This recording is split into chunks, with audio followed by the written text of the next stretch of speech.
My husband tried to give away our baby to his sister because I was unfit to be a mother. I gave him two choices. Nate and I had been trying for a baby for 3 years, 2 miscarriages, endless fertility treatments, and then finally our daughter Lily was born healthy at 38 weeks. Those first few days home were everything I dreamed about. Nate would wake up for the 3 a.m. feedings with me, we'd sit together while I nursed, and he'd tell Lily stories about how much we wanted her. His family threw us a huge welcome home party.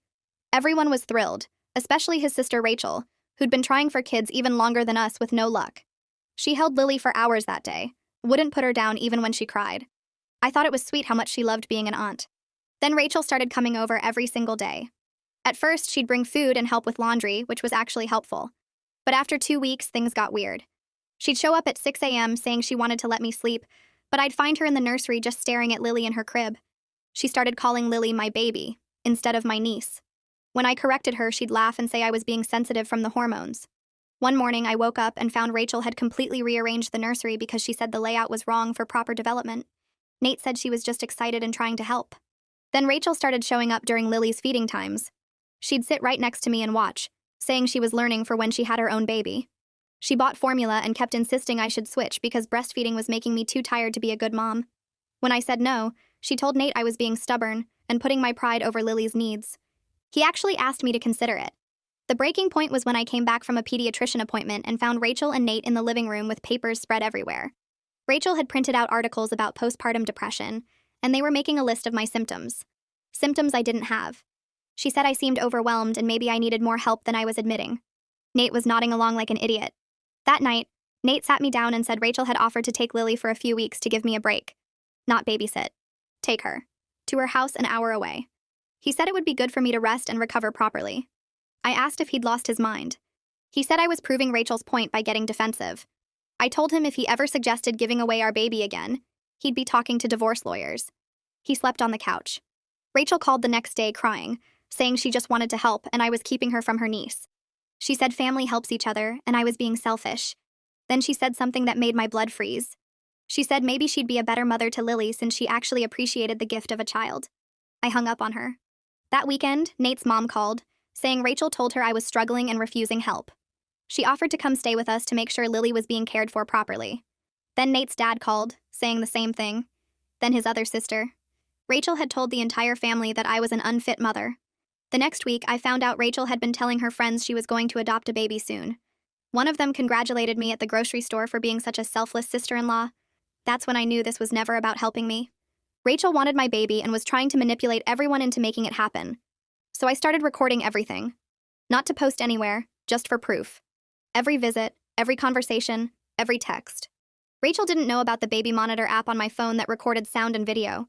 Got her saying Lily would be better off with a mother who deserved her. Got Nate agreeing that I seemed too attached to the baby. Then I invited Rachel over for coffee to clear the air. Told her I wanted to apologize and work things out. She showed up with a social worker friend she'd convinced to do a wellness check based on lies about the house being unsafe. The friend took one look at our spotless nursery, fully stocked kitchen, and happy baby, and told Rachel she needed to stop wasting people's time. I acted confused and asked what Rachel had told her. The social worker said Rachel claimed the baby was being neglected and living in filth. I started crying and showed her all the texts where Rachel said she wanted to take Lily. The social worker told Rachel she needed professional help and left. Rachel tried to explain, but I told her to get out. When Nate came home, I gave him two choices. Requested Reads is on Spotify now. Check out link in the description or comments. I stood in the doorway staring at him, my phone in my hand with all those recordings ready to play. He looked up from the couch where he'd been sitting since Rachel left, his eyes red like he'd been crying, but I didn't care about his tears anymore. I walked over and stood right in front of him, keeping my voice steady even though my hands were shaking. I told him he had exactly two choices and he needed to pick one right now. He could pack his stuff and get out of our house tonight, or he could sit there and listen while I explained every single way he betrayed me and our daughter. He opened his mouth like he was going to argue, but I held up one finger and told him to choose. He sank back into the couch cushions, his face going pale, and said he'd listen. But I could already see it in his eyes. That look he got when he was getting ready to make excuses and tell me I was overreacting. I pulled out my phone and opened the baby monitor app, scrolling back through days of recordings. I hit play on the first one and turned up the volume so he couldn't pretend he didn't hear it clearly. Rachel's voice came through talking about how Lily would be better off with someone who really understood what a gift she was. Then Nate's voice agreeing that I seemed too attached, that maybe some space would be good for everyone. I watched his face while the recording played, how his eyes got wider and his mouth opened a little. He tried to interrupt, reaching for my phone, but I pulled it back and held up my hand. I told him he was going to sit there and listen to every single second of what he'd said about me. I played the next recording where Rachel said I was too tired to be a good mom, and Nate said maybe she had a point. Then the one where they talked about me being defensive and how that proved I wasn't thinking clearly. Then the one where Rachel said she'd been reading about postpartum psychosis, and Nate didn't shut her down, just asked what the symptoms were. I played recording after recording, watching him get smaller and smaller on that couch. His hands were gripping his knees and he kept shaking his head, but I didn't stop until he'd heard all of it. When the last recording finished, the house was so quiet I could hear the refrigerator humming in the kitchen. Nate put his face in his hands and started crying, his shoulders shaking. He said he never meant it that way, that Rachel was just worried about me and he thought maybe she had some good points. I felt something cold settle in my chest listening to him make excuses. I asked him straight out if he actually believed I was an unfit mother, or if he was just too weak to stand up to his sister. He looked up at me with tears running down his face and said no, he never thought I was unfit. But Rachel kept saying things that made him worry, kept pointing out how tired I looked and how I snapped at her sometimes. He said he thought maybe giving me a break for a few weeks would help me rest and feel better. I stared at him and told him that's not how being a parent works. You don't just hand your 3-week-old baby to someone else for weeks because you're tired. Every new mom is tired. And asking to take our daughter away wasn't offering help. It was trying to replace me as her mother. He started to say something, but I cut him off. I told him I was done listening to excuses, and now here were his actual 2 choices. He could go to therapy with me, real therapy with someone who specialized in family issues, and he could cut off all contact with Rachel until she got professional help herself. Or I could call a divorce lawyer tomorrow and file for sole custody of Lily. I watched those words hit him like a slap.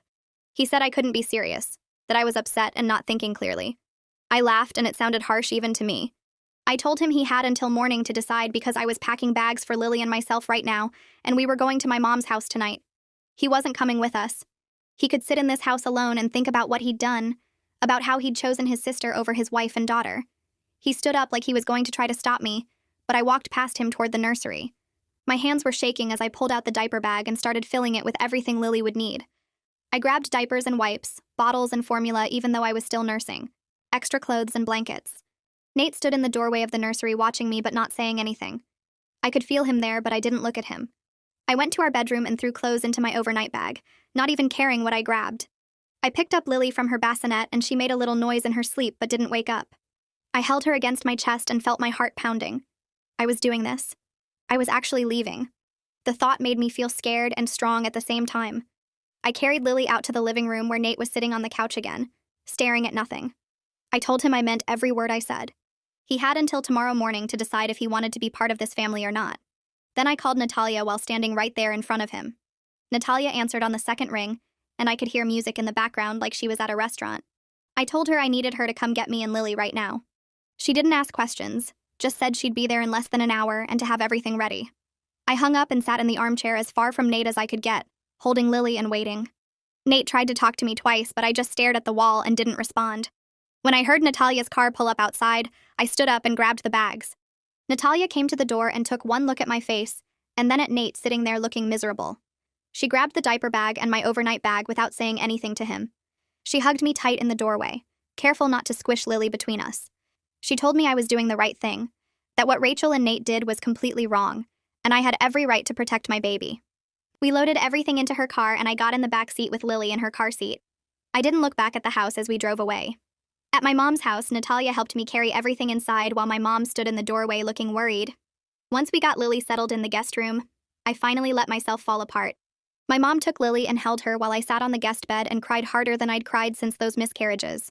Everything came pouring out, all the fear and anger and hurt I'd been holding in for weeks. My mom sat next to me with one arm around my shoulders and Lily sleeping in her other arm. When I could finally talk again, I told her everything. I told her about Rachel showing up every day and calling Lily her baby.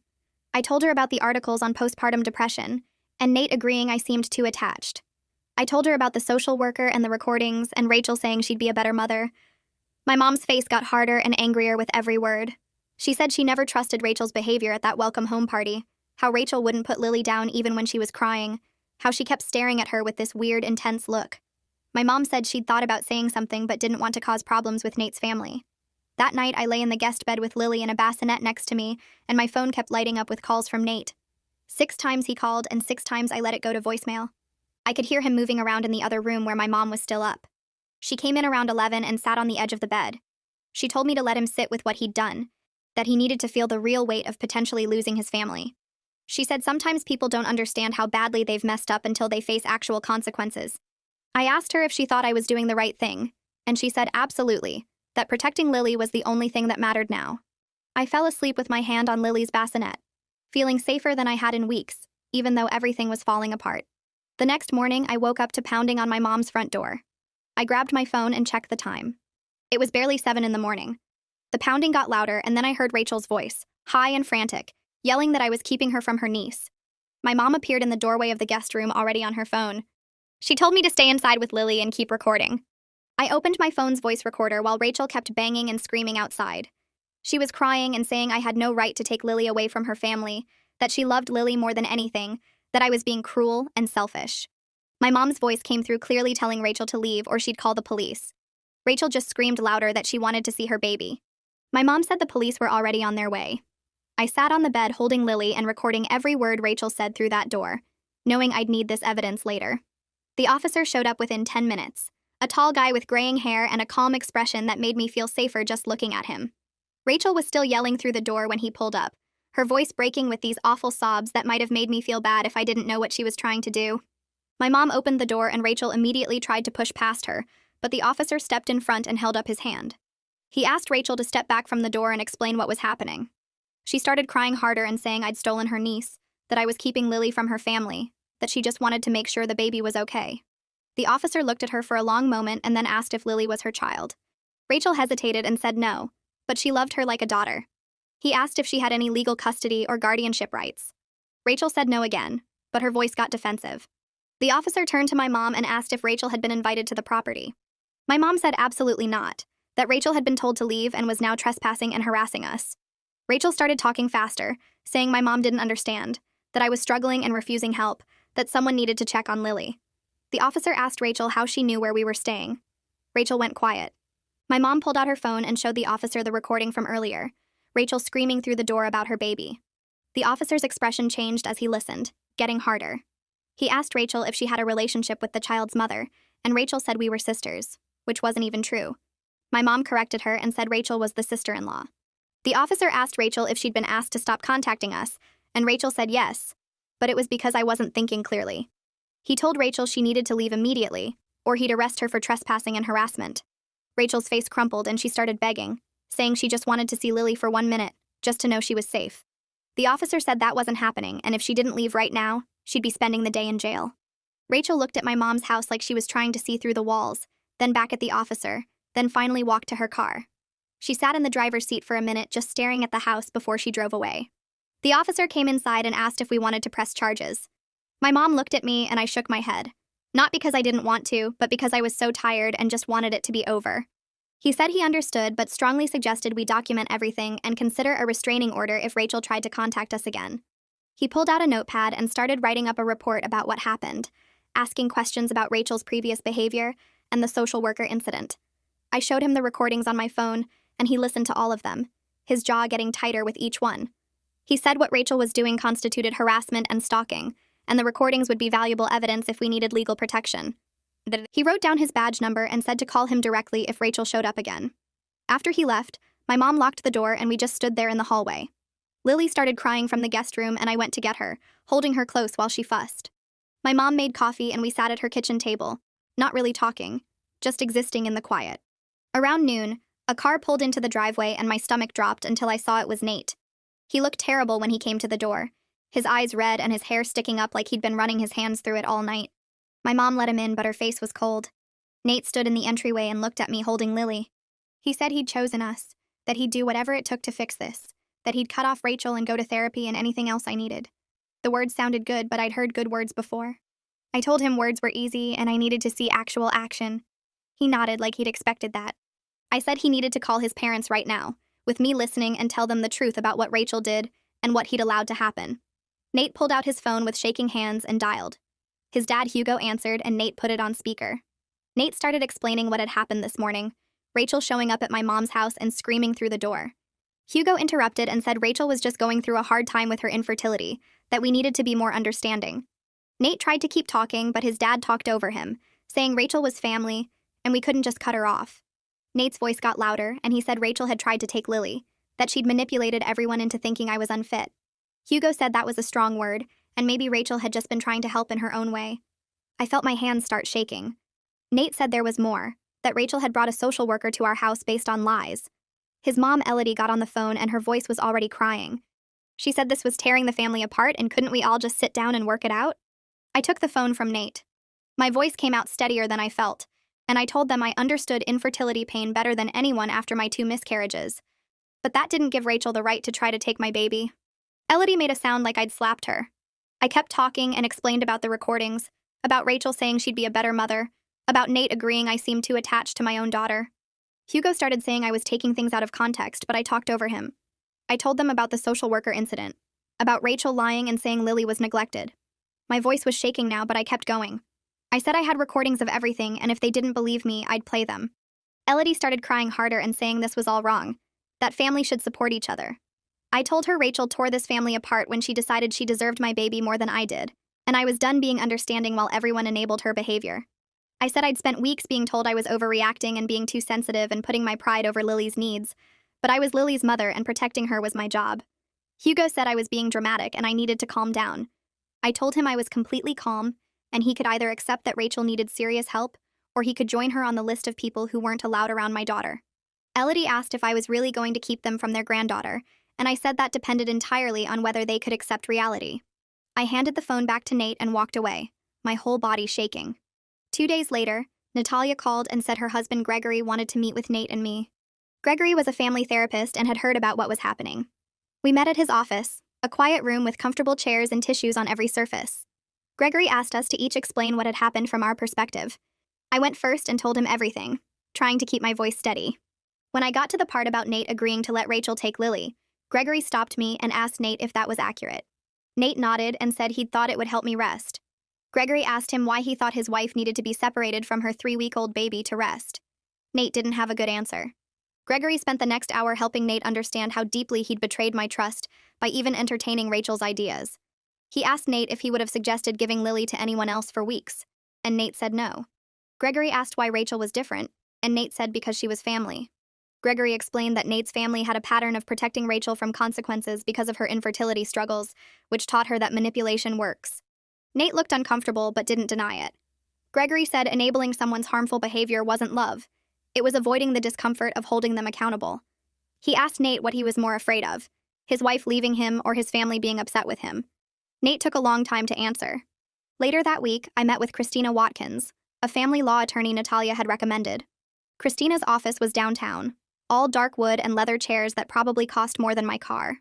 She reviewed all my documentation, listening to the recordings and reading through the texts. When she finished, she looked at me and said I had a strong case for a restraining order against Rachel. She said I could also pursue custody arrangements that limited Nate's family's access to Lily if I felt they posed a risk. I asked what that would mean for my marriage, and Christina said honestly, that depended on whether Nate was willing to prioritize his daughter's safety over his family's feelings. She said a lot of marriages didn't survive this kind of betrayal, but some did if both people were willing to do the hard work. I sat in her office and thought about those first days with Lily, before Rachel had poisoned everything, and wondered if we could ever get back to that. To Christina's office, I asked what came next. She explained that restraining orders typically required proof of immediate threat or repeated harassment, and while I had documentation of Rachel's behavior, a judge might want to see a pattern of continued contact attempts after being told to stop. She suggested sending Rachel a formal cease and desist letter first, which would establish clear boundaries and create documentation if Rachel violated them. I agreed, and Christina drafted the letter right there, spelling out exactly what Rachel was prohibited from doing. No contact with me, Lily, or our home. No showing up at places she knew we'd be. No sending messages through other family members. The letter went out that afternoon via certified mail. 2 days later, Elodie called me directly. Her voice cracked before she even said hello. She told me she'd been thinking about everything nonstop since our conversation with Hugo, that she couldn't sleep knowing her granddaughter was growing up without her. She said she understood I was protecting Lily, and she respected that, but watching her daughter fall apart was killing her too.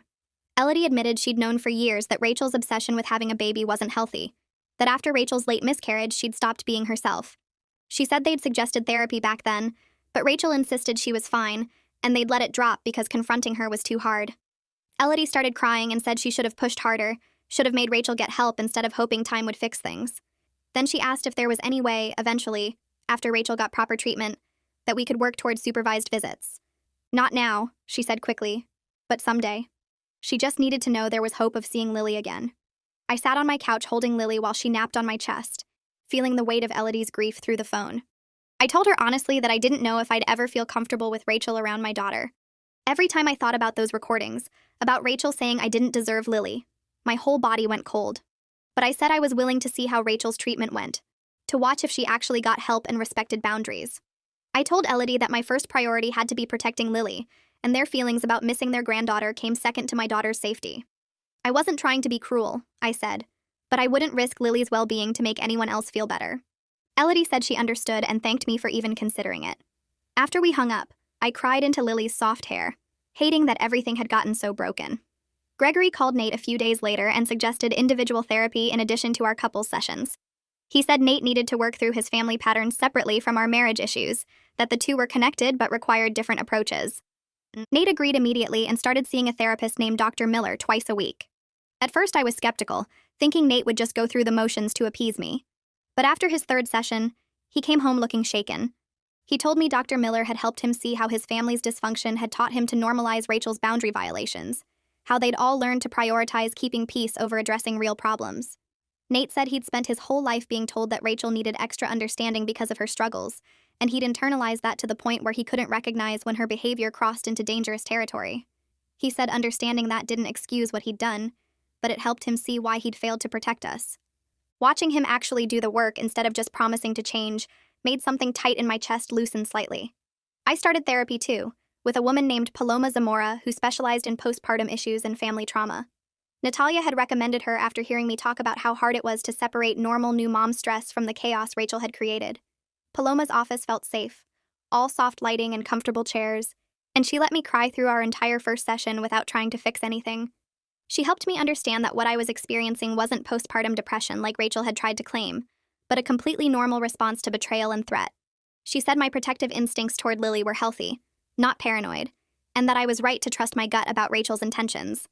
Paloma also helped me process the grief of losing the family experience I'd imagined, the big gatherings and close relationships that would never happen now. She validated my anger at Nate while also helping me see that people could genuinely change if they did the hard work. Our sessions became a space where I could say all the ugly, scared, furious thoughts I couldn't say anywhere else. 3 weeks after I'd given Nate his ultimatum, I started noticing real changes in his behavior. He didn't wait for me to ask him to handle things with his family anymore. When his dad called asking about Thanksgiving plans, Nate shut it down immediately and said we weren't ready for family gatherings yet. When Rachel tried to send a gift for Lily through their other sister, Nate intercepted it and sent it back with a note saying all contact needed to stop. He attended every therapy session, both individual and couples, without complaint or excuses. He got up for night feedings without me asking and took over more of the household tasks so I could rest. Small things, but consistent. The hypervigilance I'd been carrying started to ease just slightly, though I still checked the locks twice before bed and kept my phone close in case Rachel showed up again. Then Christina called with an unexpected message. Rachel's therapist had reached out through her, requesting a mediated conversation where Rachel could apologize and take accountability for her behavior. The therapist said Rachel had been working hard in treatment and understood she'd caused serious harm. She thought a mediated session might provide closure for everyone if it was done in a controlled setting with clear boundaries.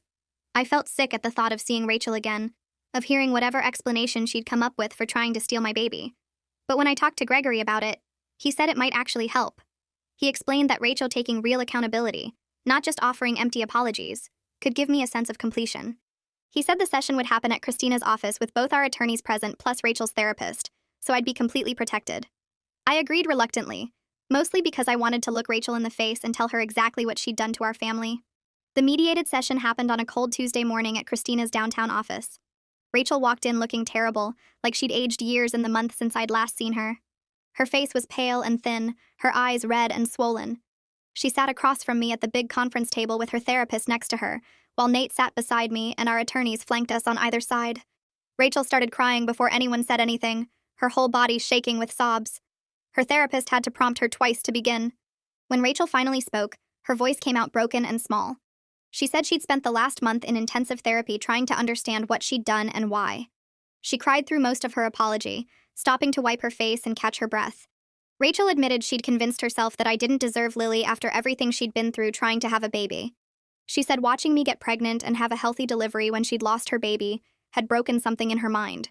She'd started believing that the universe had made a mistake, that Lily should have been hers. Her therapist had helped her understand this was her grief and trauma talking, not reality. Rachel said she knew now that she'd tried to manipulate everyone into giving her my baby, that she'd lied about me being unfit and tried to turn the family against me. She said there was no excuse for what she'd done, that she'd been so consumed by her own pain, she'd stopped seeing me as a real person with real feelings. I sat there listening to Rachel fall apart across from me, feeling a complicated mix of anger and pity. When she finished, I took a breath and told her I was sorry for her pain. I meant it. I knew what infertility felt like, what loss felt like. But then I told her she tried to steal my baby and that wasn't something I could just forgive because she was hurting. I said I understood she was sick and needed help, but understanding didn't erase what she'd put me through. I agreed to consider supervised contact in the distant future if she stayed in treatment and respected boundaries, but I made no promises. I told her Lily was my daughter, not hers, and that would never change no matter how much therapy she did. Rachel nodded and said she accepted that. Christina slid a document across the table, an agreement she'd drafted with Rachel's attorney.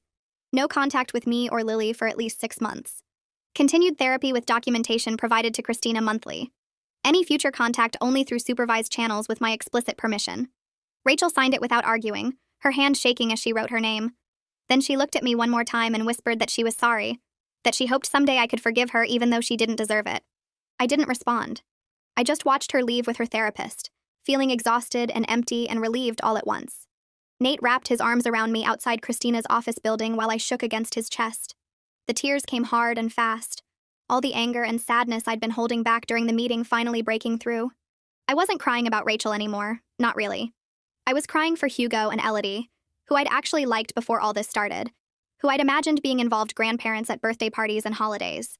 I was crying for those first perfect days after Lily was born, when everything felt magical and new, before Rachel's obsession poisoned everything. I was crying because my daughter would grow up never knowing her aunt, would hear stories someday about why half the family couldn't come to her events. Nate just held me tighter and let me sob, not trying to fix anything or make it better with words. When I finally stopped crying, my face felt swollen and my head hurt. We sat in his car for another 20 minutes before I felt ready to drive home. The pediatrician's office was bright and cheerful with cartoon animals painted on the walls. Lily was 8 weeks old now, chubby and healthy, smiling at anyone who looked at her. The doctor measured and weighed her, checked her reflexes and development, asked me questions about feeding and sleeping. Everything was perfect. Lily was hitting all her milestones right on schedule, gaining weight beautifully, showing no signs of stress or neglect. The doctor typed notes into her computer while I dressed Lily, commenting that I was doing an excellent job as a first-time mom. I asked if she could note that in Lily's records, explaining briefly about the family situation. She looked at me with understanding and said she'd document that Lily showed clear signs of excellent care and bonding with her mother, that there were zero concerns about the home environment or parenting quality. I texted Christina a photo of the visit summary before we even left the parking lot. One more piece of evidence that I was exactly the mother Lily needed. Hugo called 2 days later asking if they could visit Lily. His voice was careful, almost formal, so different from the warm father figure who'd welcomed me into the family 3 years ago. I told him they could come to our house on Saturday afternoon for 2 hours. No surprise visits, no showing up early, and they had to leave immediately if we asked. Most importantly, no mentioning Rachel or trying to convince us to give her another chance. Hugo agreed to everything without arguing. When Saturday came, I was so nervous I almost canceled. Elodie brought flowers and a new outfit for Lily, setting both on the coffee table without making a big deal about the gifts. They sat stiffly on our couch at first, making awkward small talk about the weather and Hugo's work. But then Lily made one of her little cooing sounds and reached toward Elodie, and something softened in both of them. They spent the next hour just being grandparents, making silly faces at Lily and taking pictures, asking about her sleep schedule and whether she'd smiled yet. Nobody mentioned Rachel. Nobody tried to defend her or minimize what happened. When their 2 hours were up, they thanked us for letting them come and asked if they could visit again next week. After they left, Nate said that was harder than he expected, seeing his parents try so hard to respect boundaries they never had to think about before. The support group met Tuesday evenings in a church basement across town. 8 women sitting in a circle, all dealing with family members who wouldn't respect boundaries around their kids. One woman's mother kept posting photos of her grandson on social media after being asked repeatedly to stop. Another woman's sister showed up at her daughter's school claiming to be picking her up. A third was dealing with in-laws who gave her toddler foods he was allergic to because they didn't believe the allergy was real. Listening to their stories made my situation feel less weird and isolating. These weren't bad people or crazy people, just mothers protecting their children from family members who thought their wants mattered more than clearly stated boundaries. The group leader taught us phrases for holding firm without getting pulled into arguments. She reminded us that feeling guilty didn't mean we were doing anything wrong, that people who violate boundaries often use guilt as a weapon. I left each meeting feeling stronger and less alone, with new strategies for the inevitable moments when Nate's family would push back against our rules. Natalia planned the gathering at her house on a Sunday afternoon. She invited 6 of my closest friends, the ones who'd been checking on me constantly since everything exploded with Rachel. Her dining room table was covered with food, and she'd made a banner that said, "Celebrating Strong Moms" in glitter letters. It was cheesy and perfect. We spent 3 hours just talking and laughing, everyone taking turns holding Lily and telling me how amazing I was for protecting her. Nobody brought up Rachel except to say I'd handled everything exactly right. Natalia made a toast about reclaiming the joy of new motherhood that had been stolen from me, and I cried happy tears instead of sad ones for the first time in months. My friend Jessica brought a journal and had everyone write advice or encouragement for me to read later when things got hard. By the time I left, my face hurt from smiling, and I felt lighter than I had since Lily was born. The drama with Rachel had consumed so much energy that I'd forgotten what it felt like to just celebrate my daughter and enjoy being her mom. The letter arrived 4 months after the mediation session, forwarded through Rachel's therapist like we'd agreed. Rachel's handwriting covered 2 pages, asking if she could send gifts for Lily's milestones. She promised not to include notes or try to contact us directly, just wanted to acknowledge birthdays and holidays with presents. The letter was careful and respectful, acknowledging that gifts didn't equal a relationship and that she understood we might say no. I brought it to my next therapy session with Paloma. We talked through the possible outcomes, what boundaries I'd need if I said yes, how I'd feel if Rachel violated the agreement. Paloma reminded me that I could always change my mind later if it became a problem. After thinking about it for a week, I decided to allow it. Rachel could send gifts through her therapist, who would forward them to us after checking that they were appropriate. No cards, no notes, no attempts to use the gifts as a way back into our lives. I told Christina my decision, and she updated the agreement, making sure Rachel understood that any violation would end the privilege immediately. The park was busy that Tuesday morning, full of moms with strollers and toddlers on the playground equipment. I'd brought Lily to meet Natalia and her kids for a play date. We were sitting on a bench watching Natalia's son on the swings when my friend Maria walked over with a weird expression on her face. She leaned down and quietly told me she'd just seen Rachel sitting in a car across the street, watching us. My stomach dropped. I looked where Maria was pointing and saw Rachel's gray sedan parked along the curb, Rachel visible in the driver's seat. She wasn't approaching or trying to talk to us, just sitting there watching. Maria said she'd been there at least 15 minutes before she noticed her. I grabbed Lily from her stroller and told Natalia we had to go. My hands were shaking, so badly I could barely buckle Lily into her car seat. Rachel had somehow known we'd be at this specific park at this specific time, which meant she was either following us or had access to information about our schedule. Either way, she'd completely violated the agreement we'd made just weeks ago. The gifts, the respectful letter, all of it had been meaningless. Rachel still thought she had some right to be near Lily, still couldn't accept that she'd lost all access to our family. I called Christina from the parking lot before I even started driving home.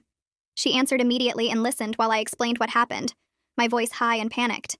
She told me to go straight home and stay there while she filed for the restraining order we'd discussed months ago.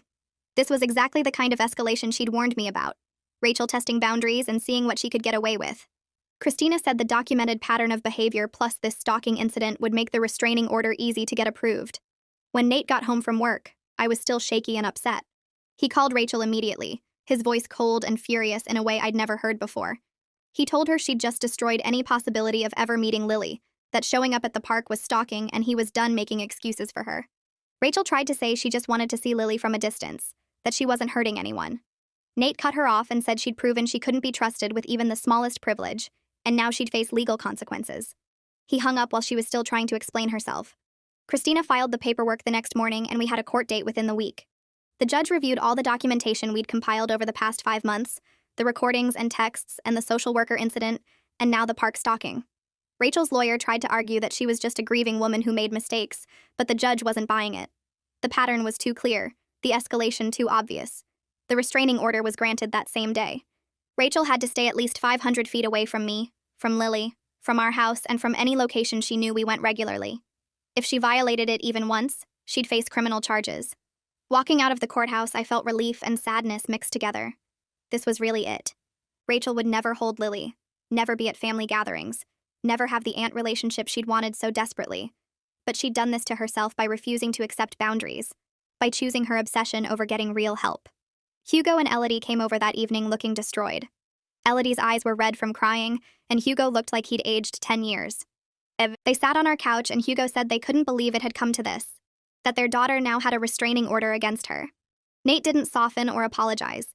He told them Rachel did this to herself by stalking us at the park after we'd given her a chance with the gift agreement. She'd proven she couldn't follow even the most basic rules, and now she'd lost everything.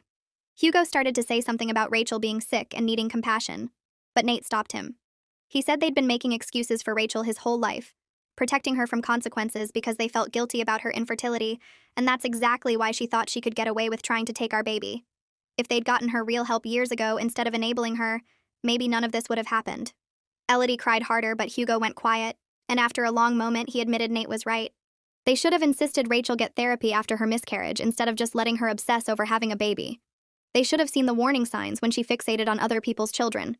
They'd failed Rachel by protecting her from reality, and now everyone was paying the price.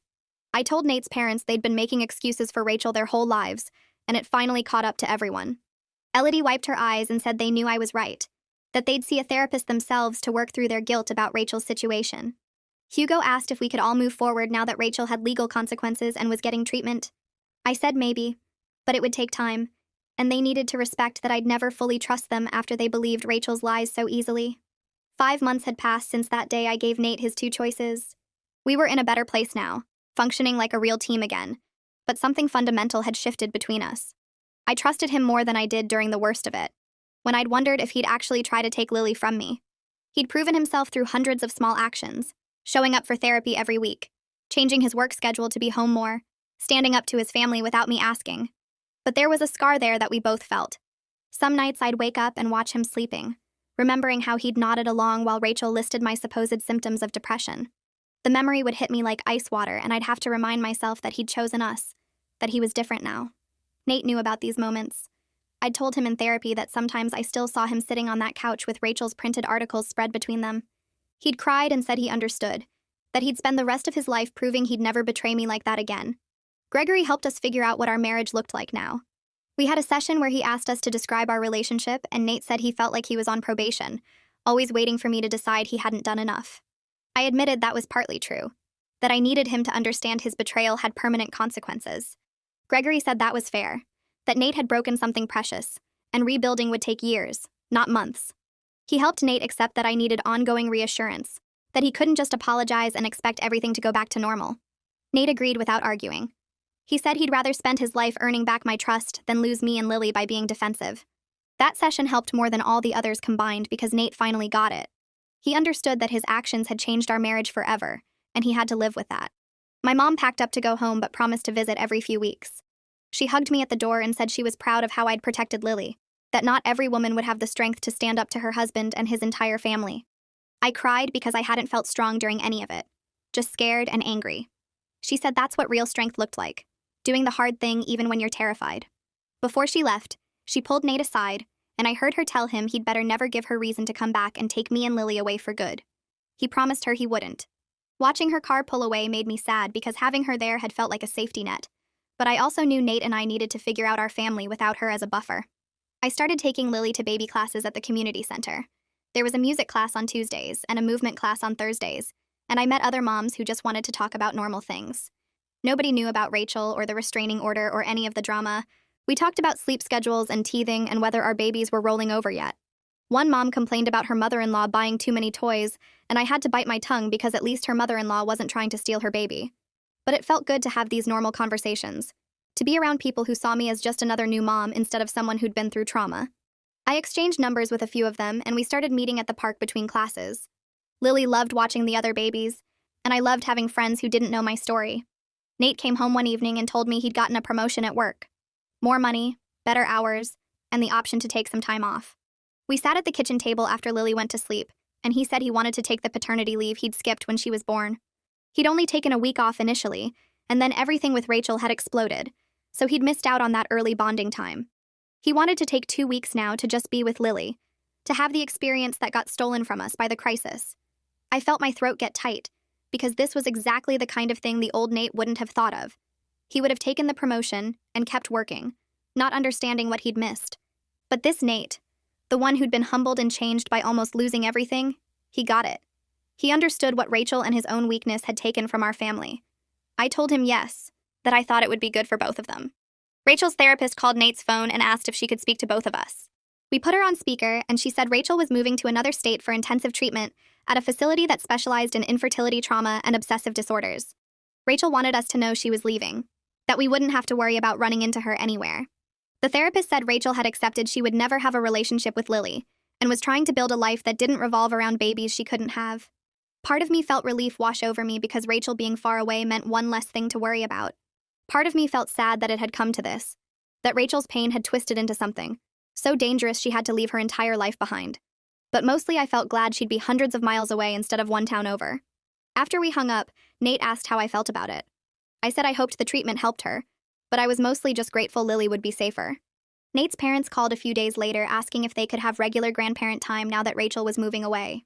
They said they understood they'd messed up by believing her lies, but they wanted to be part of Lily's life going forward. Nate looked at me, and I thought about it for a long minute. They'd hurt me by taking Rachel's side so easily, by calling to check if I was taking care of my own baby properly. But they'd also apologized, admitted they were wrong, and started therapy to deal with their guilt over Rachel. I told them they could visit every Sunday afternoon at our house. They had to respect our rules, leave when we asked, and never bring up Rachel or make excuses for her behavior. Hugo agreed immediately, and Elodie promised they would follow whatever boundaries we set. Their first visit was awkward. They were too careful, asking permission before holding Lily, leaving after exactly an hour even though we hadn't asked them to go. But by the third visit, they relaxed and just enjoyed their granddaughter. They brought age-appropriate toys, not the overwhelming piles Rachel used to show up with. They asked about Lily's development without implying I was doing anything wrong. It wasn't perfect, but it was progress. I bought a journal and started writing down everything that had happened. Partly for my own processing, working through the feelings that still hit me at random moments. Partly so I'd have a record if Lily ever asked why she didn't know her Aunt Rachel. I wrote about the early days when Rachel seemed helpful, about finding her staring at Lily in the crib, about the moment I realized she actually wanted to take my baby. I wrote about Nate's betrayal and the recordings and the social worker incident. I wrote about the restraining order and the therapy and the slow process of rebuilding trust. Paloma said documenting my feelings would help prevent them from turning into long-term anger. She said I needed to process the trauma instead of just pushing it down, and writing helped me do that. Some entries made me cry while I wrote them. Others made me angry all over again. But getting it all out on paper felt like releasing pressure from a valve that had been building for months. 6 months after everything started, Lily was thriving. She was sitting up on her own, grabbing at everything, laughing at silly faces. The pediatrician said she was hitting all her milestones right on schedule, developing beautifully. I was sleeping better now that she was down to one night feeding. The constant fear that had lived in my chest for months was finally easing, though I was still careful about who came around my daughter. I didn't leave her alone with anyone except my mom and Natalia. I checked the locks every night before bed. I kept my phone charged and nearby at all times, but I wasn't jumping at every sound anymore. I could take Lily to the park without scanning for Rachel's car. The hypervigilance was fading into normal parental caution instead of trauma response. Nate suggested we go on a date night, our first since Lily was born. My mom came to babysit, and I felt nervous leaving Lily even though I knew she was safe with my own mother. We went to a quiet restaurant, and it felt strange to be out without the diaper bag, without listening for Lily's cries. Nate reached across the table and took my hand. He said he wanted to talk about the future, about maybe trying for another baby eventually, about building the family we'd always wanted. I told him I wasn't ready yet, that I needed more time to feel secure in our marriage and trust that he'd protect our family no matter what. He said he understood and would wait as long as I needed. Then he promised me that he would never let anyone, family or not, threaten our little family again. He said he'd learned what mattered most, and he wouldn't forget it. I believed him because he'd spent 6 months showing me through actions, not just words. I looked at myself in the bathroom mirror one morning while Lily napped and barely recognized the person staring back. Not because I looked tired or different physically, but because something in my eyes had changed. I'd become someone who could record conversations with family members, who could threaten divorce, who could get a restraining order against her husband's sister without flinching. 3 years ago, I would have backed down, apologized, tried to keep everyone happy even if it hurt me. Now I protected my daughter first and dealt with hurt feelings later. The change scared me sometimes because I never wanted to be the person who caused family rifts or made people choose sides. But I'd learned something important during those awful weeks after Lily was born. I could trust my instincts even when everyone around me said I was wrong. I could stand up to people I loved when my daughter's safety was at stake, even when my hands shook and my voice cracked. That strength didn't come naturally or easily. It came from pure fear mixed with love so fierce it surprised me. Every time I wanted to give in or apologize or make peace, I remembered Rachel saying she'd be a better mother, and Nate nodding along like an idiot. That memory kept my spine straight when guilt tried to bend it. The restraining order meant Rachel legally couldn't contact us for a year, and honestly that felt like breathing after holding my breath for months. But information still filtered through because Nate's parents visited every week now, and they talked to Rachel's therapist sometimes. Hugo told us one Sunday afternoon that Rachel was doing better in her intensive treatment program. She'd accepted that she wouldn't have a relationship with Lily, at least not for many years. Maybe never. Her therapist said Rachel finally understood that her actions weren't about helping me, but about her own desperate need for a baby after years of loss. Elodie cried when she told me this, saying she wished they'd gotten Rachel help sooner instead of making excuses. Part of me felt sad hearing about Rachel's progress because it confirmed she'd been genuinely struggling, not just being malicious. But mostly I felt relief that she was far away and getting the help she needed. It was sad but necessary, like Paloma said in therapy. Some people you have to love from a distance to protect yourself and your family. Rachel was one of those people now. Maybe forever. Nate's relationship with his parents slowly improved over the following months as they all worked on their family patterns with Gregory's guidance. Hugo and Elodie started individual therapy after Gregory suggested it during one of our sessions. They came to our house one evening and sat in our living room looking uncomfortable, which was fair because the last real conversation we'd had involved them defending Rachel's lies about me. Hugo spoke first, his voice rough like the words hurt coming out. He said they'd enabled Rachel her whole life because they felt guilty about her infertility struggles.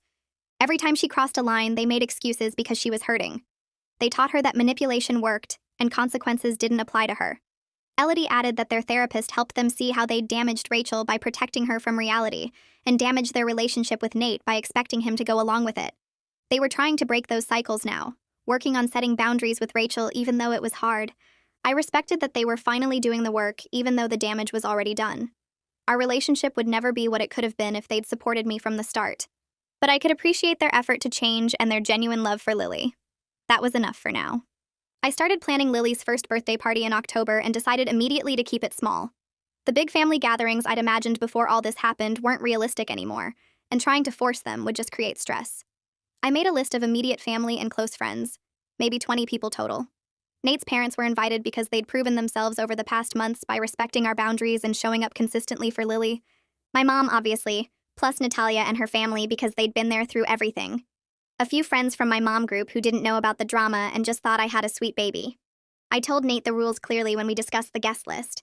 No discussion of Rachel at the party, no drama, no tension. This was about celebrating our daughter's first year of life, and I wanted it to be happy. He agreed immediately and said he'd make sure his parents understood. Elodie called me a week later to ask if she could help with decorations or food, and I heard in her voice that she was trying. I let her bring a cake because it felt like a safe way to include her.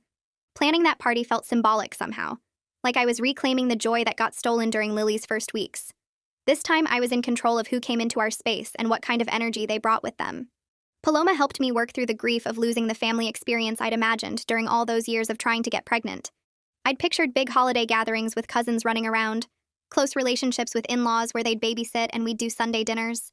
I'd wanted Lily to grow up surrounded by extended family who all loved her and each other. That vision died when Rachel tried to take my baby and Nate's family took her side. Even though things were better now, we'd never have that easy closeness I'd dreamed about. There would always be tension and careful boundaries and topics we couldn't discuss. Paloma said grief for the family you wanted is real grief that needs processing, same as any other loss. She had me write down what I was mourning, then write down what I actually had now. The list of what I had was shorter but more solid. Nate's parents who showed up every week and respected our rules. My mom who dropped everything to support me. Natalia's family who treated Lily like their own. A small circle but a safe one. Paloma said I needed to accept the family we had instead of mourning what we didn't. That was harder than it sounded because letting go of dreams hurts even when you know they weren't realistic. But slowly I was learning to appreciate what was real instead of grieving what wasn't. A year after Lily's birth, I was going through photos on my phone and found pictures from those first weeks home. Lily tiny and red-faced, me looking exhausted but happy. Nate holding her with this odd expression. Then photos from the welcome home party where Rachel held Lily for hours. I zoomed in on Rachel's face in those pictures and saw something I'd missed at the time, an intensity that went beyond normal aunt excitement. I felt angry all over again looking at those photos, angry at what Rachel and Nate's weakness stole from us. Those first weeks should have been pure joy, just us learning to be parents and falling in love with our daughter. Instead, they were tainted by manipulation and betrayal and fear. I'd never get those weeks back. Lily would never have that innocent beginning where her whole family welcomed her without ulterior motives. But then Lily crawled over to where I sat on the floor and pulled herself up using my leg, laughing at her own accomplishment. She reached for my phone with chubby hands and I picked her up instead, holding her close. She smelled like baby shampoo and the banana she'd eaten for snack. This was what I protected. This happy, healthy, safe baby who didn't know anything about the drama that surrounded her birth. I made hard choices that hurt people and damaged relationships, but I'd do it all again to keep her safe. That certainty felt solid in my chest, stronger than the anger or grief. Nate and I discussed having another baby one evening after Lily was in bed, sitting on the couch like we used to before everything got complicated. He said he wanted to try again eventually, give Lily a sibling, have the family we'd always planned. I was honest with him in a way I couldn't have been a year ago. I needed more time to feel secure in our marriage and trust that he'd protect our family no matter what. He'd proven himself over the past year through consistent actions, but that betrayal left a mark that hadn't fully healed. I wasn't sure when or if I'd be ready to be that vulnerable again, going through pregnancy and the postpartum period when I'd needed him most, and he'd failed me. Nate's face fell, but he nodded and said he understood. He'd wait as long as I needed because he knew he'd broken something precious, and rebuilding took time. Then he promised again that he would never let anyone threaten our family, that he'd learned what mattered most. I believed him because he'd spent a year showing me, not just telling me. But belief and readiness were different things. Maybe eventually I'd feel safe enough to try again. Maybe not. Either way, we had Lily, and that was enough for now. Life settled into a new normal that wasn't perfect, but was ours. My relationship with Nate's family would never be what it could have been if they'd supported me from the start. There would always be careful boundaries and topics we avoided, and a wariness on my part that wasn't there before. But Lily was safe and loved and thriving, hitting her milestones and laughing at everything. She didn't know her Aunt Rachel and probably never would. She'd grow up with a small but solid circle of people who genuinely cared about her without hidden agendas. I learned that being a good mother sometimes means making hard choices that hurt, choices that other people judge or don't understand. It means trusting your instincts even when everyone says you're wrong. It means protecting your child even when it costs you relationships and dreams and the family experience you imagined. I'd make the same choices again without hesitation, because Lily's safety mattered more than anything else. That knowledge sat solid in my chest, unshakable. I became someone fiercer and stronger through this experience, someone who could stand up to people I loved when my daughter needed protecting. That person looked back at me from the mirror now, and I was proud of her, even though the journey to become her hurt like hell.